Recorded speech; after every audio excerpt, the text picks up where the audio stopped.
Hi there everyone, I just decided that I would make this video pretty spur of the moment. So as you can see, there is literally no makeup going on here. The hair's a little bit of a bird's nest, but other than that I really don't care. And if someone had have told me to do a YouTube video or anything like that, I would have definitely, at least last week, said to them, not without my makeup, not without my gorgeous hair looking its natural beauty. However, I have decided to throw the towel in all because there is something that I need to talk about to someone. All my friends are currently at work or at college, and so I can't really contact anybody. I'm at home actually, as you can see, in bed with a cold. So what else to do other than read an excellent book? And today I'm wanting to promote Love Warrior. So this book that you are seeing right in front of you, right here, is potentially the best book I've ever read in my life. That is a huge statement, I know, and I am a person who grew up surrounded by books. Both my parents are avid readers and writers. I have read so many classics, it's ridiculous. I am a Shakespeare fiend. I absolutely love anything Charlotte Bronte. However, Love Warrior by Glennon Doyle Melton, which this copy was bought from Barnes & Noble. So I live in a country where we don't have Barnes & Noble, but I assume that if you are in the United States, there will be a Barnes & Noble with this in stock, especially because, as you can see, there is the verified Oprah sticker right here. So Glennon is kind of a big deal. That's the author, Glennon Doyle Melton. Anyhow, I had heard about this book through watching the Oprah show and through seeing a few interviews with Glennon, and I read her blog Momastery a few times before even seeing her on Super Soul Sunday, which is one of Oprah's shows, as some of you might know, because Elizabeth Gilbert, who is another legendary female author, used to write about her, and Cheryl Strayed, who's also one of my favourite writers, used to do a few pieces on Glennon Doyle Melton, and so I sort of thought that she would be cool to check out, and I kind of thought, perhaps I won't have anything that relates to Glennon because she lives a very different life from mine. She lives in Florida. I live in Australia. She is the mother of 3 children. I am a newly graduated college student with no children. She is beautiful, petite, blonde. I am kind of Av in every way. And not so beautiful, certainly. At least, certainly not at the moment. But she, through this book, has taught me that beauty really is in the eye of the beholder. And I am struggling even to find the words, which is super awkward considering I'm making a video, but I cannot stress enough how much I believe that every single woman in the world needs to read this book. Because I truly believe and agree with Glennon that every single person is dealing with hardships in their life that perhaps they feel as though they can't overcome. And if they haven't gone through it yet, then perhaps it's coming in the future. Or they may have to assist someone that they know or love through a difficult period of time and they don't know the words to say or they can't empathise, but this book will enhance your empathy, I promise you that. So I sat here reading the book and essentially was attached to my pen. Usually when I read a book, I'm happy just to read, and I may annotate here or there if something seems quite important. However, I found myself annotating on nearly every page. So what I'm going to do now to share with you and give you an example is I'm just going to flick to a random page here. Let's see where we land, and let's see what I have highlighted and why. Okay, so this is what Glennon wrote. Reunion. Anne was right. That's what I needed. Early in my life there had been a civil war, and my body had ceded from our union. How can I bring it back? I want a truce. I want to be whole. I want to learn to live in this body, in this world, with my people. I don't want to be trapped inside myself forever. I want to be in love. I leave the mirror and walk to Tisha's room. I curl up next to her while she sleeps and hold her body close to mine. Her hair smells like coconut shampoo and fresh dirt. Her cheek feels like satin. Her breath on my arm is steady and warm. When I am with her, I am landed. I am loving her with all my senses. I am in love here with her. I start to feel less frantic. I think of all the times my body has reached out to hold her, to feed her and hug her and dress her and bathe her and cradle her while she slept. My body has loved her and been loved by her. I must know how to visit love with my body. I must know.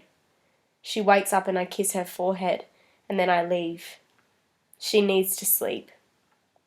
I climb back into my bed and wrap myself in the covers tight like a cocoon.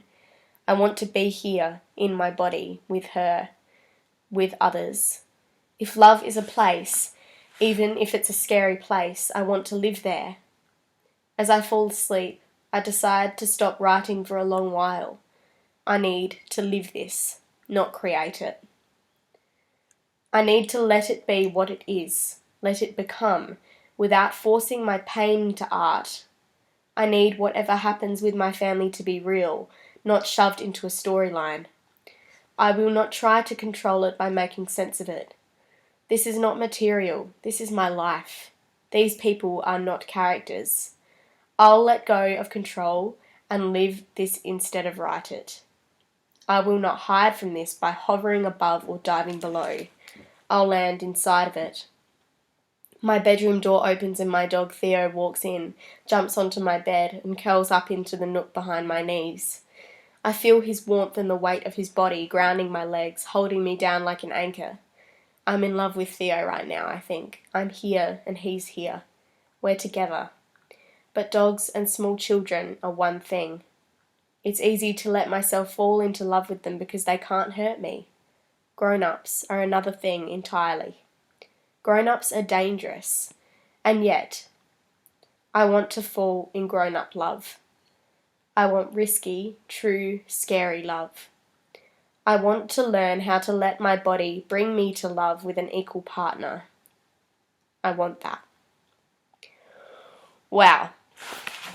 That gives me chills the second time reading that. And, I mean, I only highlighted, as you can see, I wrote down here and I only underlined these sentences that really directly apply to me, but I think that entire passage speaks to pretty much anybody who has ever felt as though they are disconnected from themselves in some way, or to feel as though they are struggling to find the best way to love another person. Glennon in this book talks about how her husband loves with his body and she loves with her mind.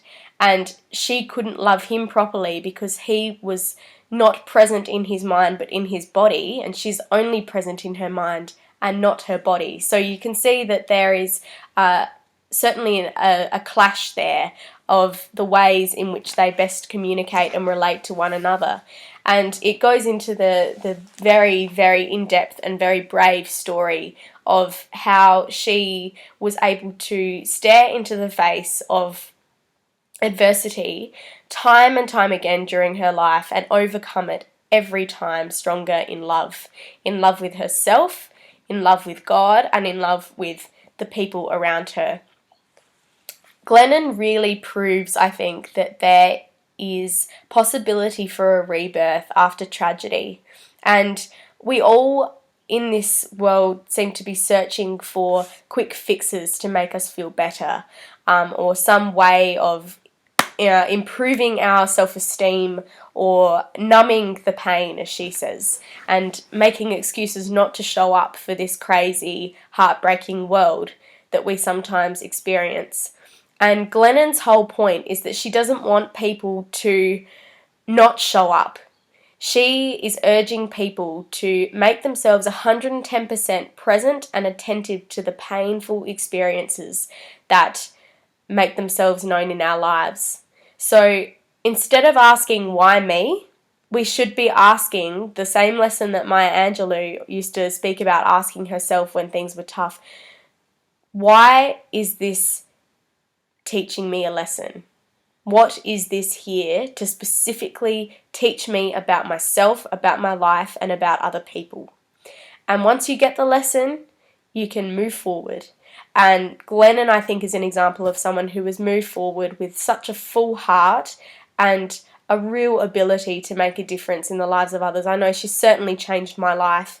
I really do implore anyone who has ever had any experiences with things like body image issues or drug or alcohol addiction, or simply struggles with their loved ones or struggles to express love in a way that the world expects them to, I implore you to read this book, because you will no doubt find something that you can relate to with Glennon. And even if you can't relate to one of those specific issues, she speaks from the perspective of all feeling, living, breathing, empathic people. And I think that that is why this book has such a universal reach, is because even if you can't relate to being a mum or any one of those problems that I just mentioned, you can certainly relate to the reality of life in this sometimes messed up world, which can throw us very difficult curveballs. So I am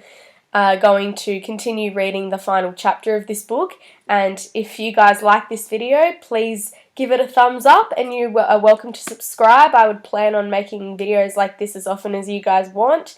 Yeah, so that's it. Thank you very much.